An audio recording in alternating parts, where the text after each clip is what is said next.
Hey guys, what is up? Gaming and Gear here. And yes, you've probably seen my title, but I am going to enter that fray of the Mac v PC realm. Now, most of the videos, if you just Google this, actually or YouTube it, are actually not relevant anymore, as most of them are from the Core 2 Duo age when Mac actually launched their ad campaign. They were all about computers and the iPod and the iPhone, rather than mostly about the phone and the iPad and the new Mini and whatever else they're doing. The new iPod Touch. So here's what I'm gonna do.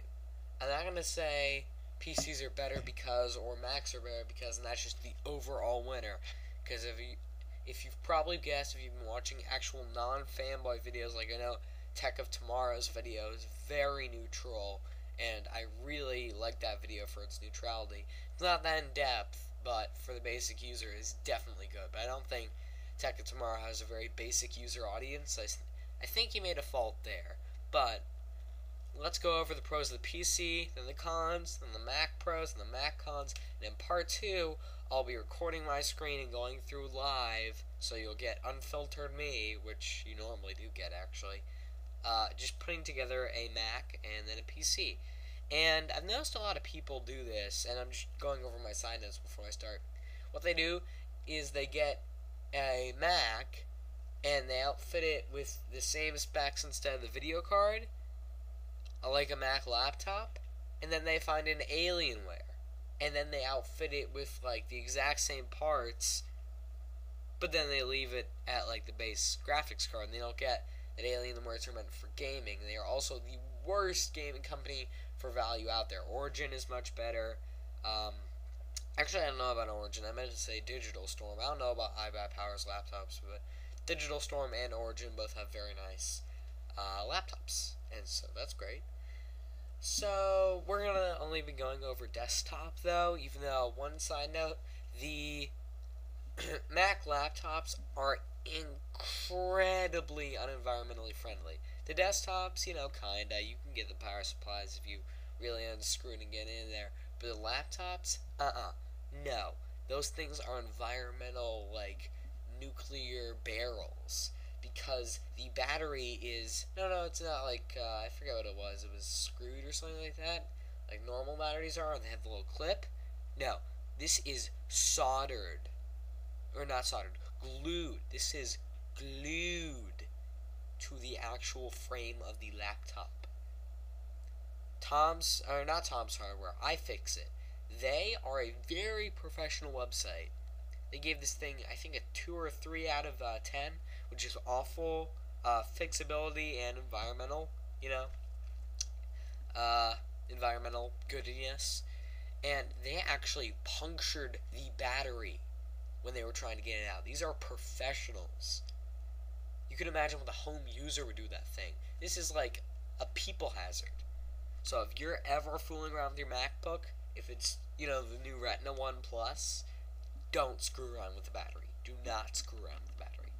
So that was about 3 minutes of filler. Let's get into the thing. So the pros of the PC are obviously upgradability. This is also relates to scalability, because a Mac, you can't build a $300 one. They come at $700 and up. PC, you can build one that's $300. You can also build really extreme ones. And price per performance ratio, they're much better than Macs. So they have that kind of, Mac is like the lower, like the top lower to the high low end. Like, if that makes any sense, like the low end of the high end. Like not the $7,000 computers, the $2,500 computers. And then they cover the middle, pretty good. But PCs just cover all ends, and I love them for that. Gaming, obviously. I mean, come on, when was the last time you played a good, non-Blizzard, non-Valve, like other people, game on the Mac? And there's actually a reason that Blizzard's games run on Mac so well, and I'll get into that in a little bit. Mainly it's because StarCraft and Diablo are CPU intensive more than they are GPU intensive. They're not very intense to begin with. And the Mac's graphics meet the minimum specs, and the processors go, a little bit above the minimum. well, pretty above the minimum, a little bit above the recommended. So that's why they're good for Blizzard games. And obviously, World of Warcraft is meant to run on all low-end systems, so there's that.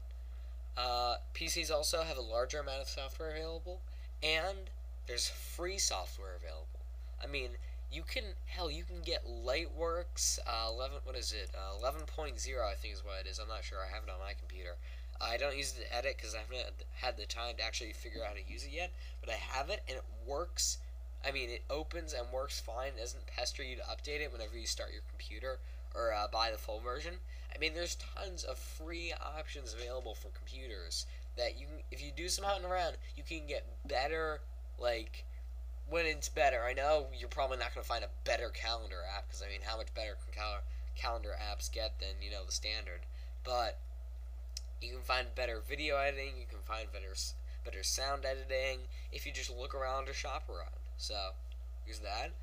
The cons is that there are some viruses. If you're safe, though, if you don't, download stuff, I have seen people who download so much crap on their PC, they don't download anything on their Mac, and I'm like, are you an idiot? PCs don't get viruses if you don't download shit, and you at least have an antivirus program running or using a secure browser version like Chrome or Firefox or something like that. Not Internet Explorer 10, because that thing's a piece of crap and it has Adobe built in, so there's so many flaws with that. But you can get Microsoft Security Central is absolutely free. Uses no power, runs in the background, does scans every week whenever you want to. Spybot Search and Destroy, obviously great. Not self-updating, so you need to update every week or so.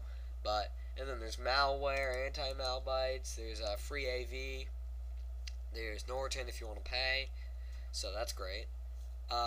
They also have an uncertain future. Now, I put this on because with Windows 8, and we're talking about Windows versus Mac, Linux you can get on both.